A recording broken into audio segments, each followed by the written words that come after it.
Hello मेरे प्यारे दोस्तों, आज के इस वीडियो लेक्चर के अंदर हम पढ़ेंगे मोल टू मास कन्वर्जन।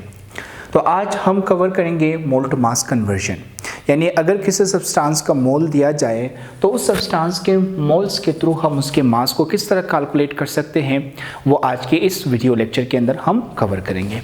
अब formula for the mole to mass conversion वो हमारे पास क्या है, वो है हमारे पास mass is equals to moles into molar mass of a substance। ये हमारे पास एक फार्मूला है जिसके थ्रू आप किसी भी सब्सटेंस के मोल्स के थ्रू मास कैलकुलेट कर सकते हो, यानी किसी भी सब्सटेंस के मोल को मास के अंदर कन्वर्ट कर सकते हो। So the formula is mass is equals to moles into molar mass. This formula is used for the conversion of mole to mass. अब इस फार्मूला को जो है हम अप्लाई करेंगे एक एग्जाम्पल में, और उस एग्जाम्पल के थ्रू हम इसे मज़ीद डिटेल में समझेंगे।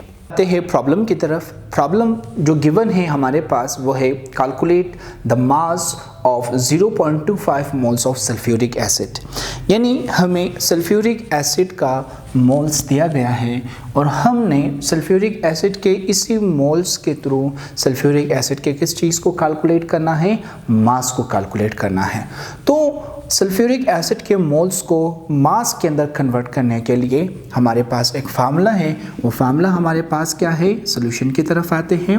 The formula for mole to mass conversion is mass of H2SO4 is equals to moles of H2SO4 multiplied by molar mass of H2SO4. This is the formula for the conversion of mole to mass. Mass of H2SO4 as it is आ गया। Moles of H2SO4 आप अगर देखें तो वो सवाल में हमें दिया गया है। मोल्स ऑफ H2SO4 हमारे पास क्या है, 0.25 moles into molar mass of H2SO4। अब मोलर मास, इससे पहले वाले लेक्चर में भी मैंने आप लोगों को बताया था कि किसी भी सब्सटेंस की मोलर मास हमेशा हमें खुद कैलकुलेट करना होता है, और किसी भी सब्सटेंस के मोलर मास को कैलकुलेट करने के लिए आपको सब्सटेंस का फार्मूला का पता होना ज़रूरी है। तो H2SO4 का फार्मूला हमें पता है, तो यहाँ पर एक साइड पर हम H2SO4 की मोलर मास मालूम करेंगे। H2SO4 सबसे पहले आप फार्मूला लिखे, उसके बाद हर एटम के मासेस को आपने लिखकर जमा करना है। हाइड्रोजन का मास है 1 और इसकी तादाद है 2, this is the mass of 2 hydrogen, plus sulphur की मास हमारे पास है 32 और उसकी तादाद है 1, this is the mass of 1 sulphur, plus oxygen की मास है 16 और उसकी तादाद है 4, so this is the mass of 4 oxygen. 1 into 2 is equals to 2 plus 32 into 1 is equals to 32 plus 16 को अगर हम 4 के साथ मल्टीप्लाई करें तो आंसर हमारे पास आएगा 64।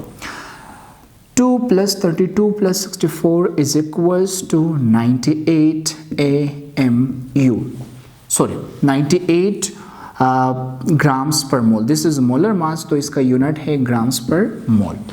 सो H2SO4 का मोलर मास हमारे पास है ग्राम्स पर मोल।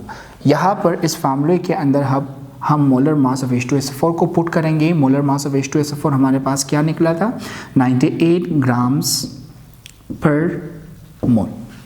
अब मोल के साथ मोल कटेगा और इन दोनों को जब हम मल्टीप्लाई करेंगे 0.25 multiply by 98 is equals to 24.5, और यहाँ पर कौन सा यूनिट बचा है, ग्राम्स।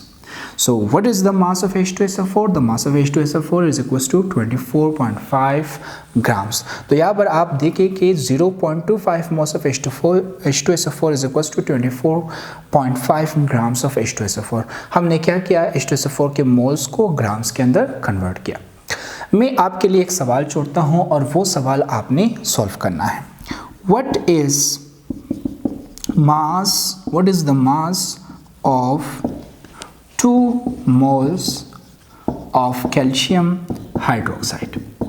ठीक है, आपने ये मालूम करना है कि 2 मोल्स ऑफ कैल्शियम हाइड्रोक्साइड कितने ग्राम्स ऑफ कैल्शियम हाइड्रोक्साइड के बराबर है, यानी आपने कैल्शियम हाइड्रोक्साइड के मोल्स को उसके मास के अंदर कन्वर्ट करना है। जब आप सॉल्व करेंगे और आपका आंसर आएगा तो आप अपने आंसर जो है कमेंट बॉक्स में हमारे साथ शेयर करें। आज के लिए इतना ही। Thank you.